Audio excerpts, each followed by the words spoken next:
So one of the going jokes against rheumatologists is that once they turn up, they organize every single test under the sun, including a serum rhubarb level, to work out if you've got an underlying disease.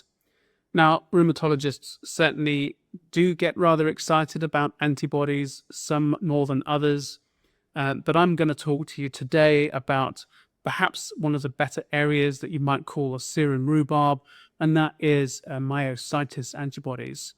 Now, the reason I think it's fair in some ways to call myositis antibodies serum rhubarb tests is because the whole definition of serum rhubarb test is the latest, greatest technological test to identify a rare condition.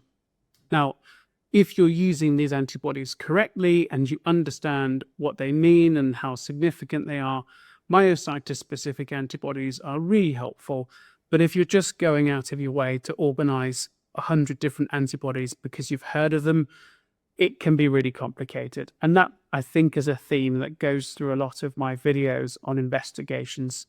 Know why you're doing the test and what you're looking for and what you're going to do when the result comes back. Okay, so let's talk about myositis. Myositis means muscle inflammation. And to a rheumatologist, that means autoimmune attack onto the muscle tissues. You can have this attacking just the muscles, where we call it polymyositis, and you can have it attacking the muscles and the skin. If it happens in childhood, we often give it the additional term juvenile dermatomyositis because it's often slightly less serious and often settles itself down. There are some other conditions that we see that are kind of sub-branches. Inclusion body myositis isn't really that much of an immune myositis, at least it doesn't respond that well to treatment, and you get myositis related to statins in some cases. So they are related and slightly separate. In myositis, you will have long or chronic pains. That means lasting usually 6 weeks or longer. And it often involves so-called proximal muscles, muscles closer to the trunk. So that's your shoulder muscles and your thigh muscles. Especially bad first thing in the morning with pain, stiffness, and weakness, easing off over the course of the morning into the early afternoon before getting worse over the course of the evening. In dermatomyositis, you may also see characteristic skin rashes, which I won't go into detail. There are other videos I've got on myositis on my website if you're interested. Okay, so should we just do myositis antibodies in everybody that has muscle pain? Absolutely not, because you're going to end up with loads of confusing results. And thankfully, myositis is a very uncommon cause for muscle aches and pains compared to just general muscle aches and pains. So what might prompt you? Well, the rash, if you've come in with that, but you may have done other investigations before. So there might be a rise in inflammatory markers like the CRP. There may be rises in muscle enzyme levels. Now, these enzymes should stay in the cell, but enzymes like creatine kinase can leak out of the cell and be detected in the blood. And that suggests the muscles are unhappy because they're leaking out the protein.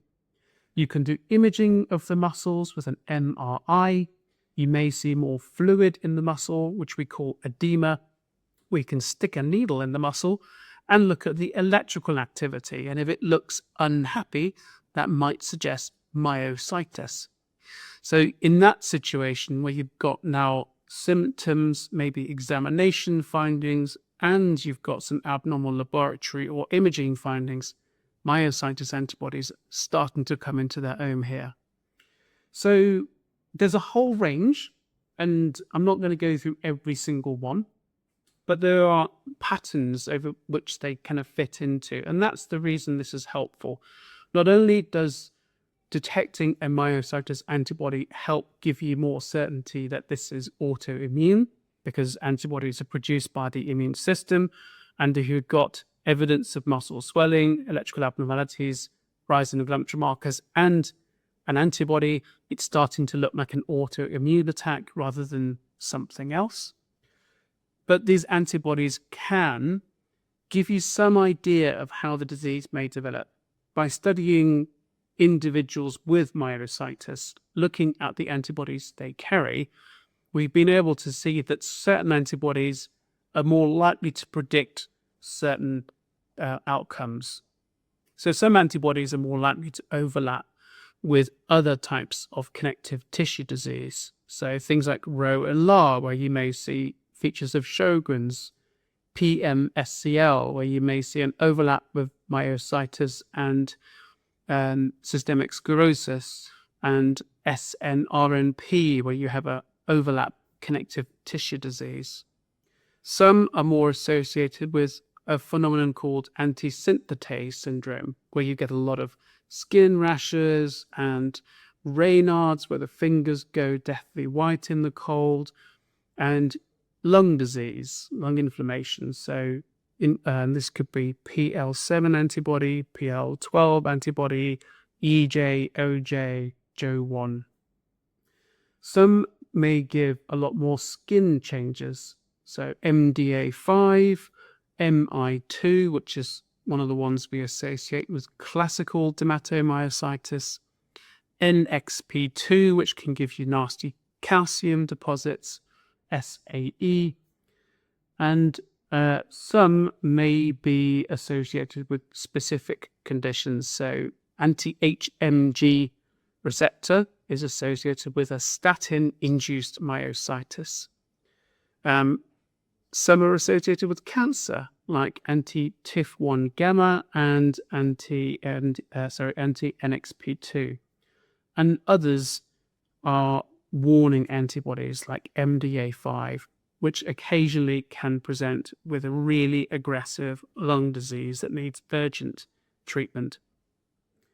All that being said, you do not have to follow what the textbooks have written about those antibodies. And the more I have seen myositis myself in clinic, the more I have seen people break the supposed way they should present and progress with that particular antibody. So, and each lab has its own sensitivity and specificity and quality control metrics. So sometimes a lab may be having a quality control issue, and you may be tipping a number of people over into having positive antibodies, which is why it's so important to pick patients who have already got a high risk. So you're not interpreting an antibody in someone who's completely healthy, which can be really difficult to do. In any case, myositis-specific antibodies are not serum rhubarb when they're done with the right reasons, and they can be really helpful. They can help inform your rheumatologist. This is likely to be autoimmune, give them an idea of what to watch out for, whether we need to think about underlying cancer, because unfortunately in adults with dermatomyositis and polymyositis, cancer can be the cause, but also to watch out for organ damage, for example, lung inflammation from interstitial lung disease.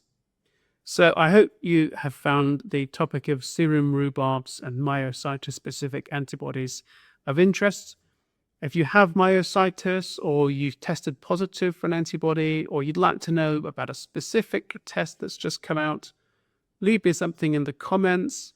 If you like the video, give it a like, give it a share, or subscribe to my channel so that I can get more visibility and help more patients access some simple content breaking down topics in rheumatology. Thank you.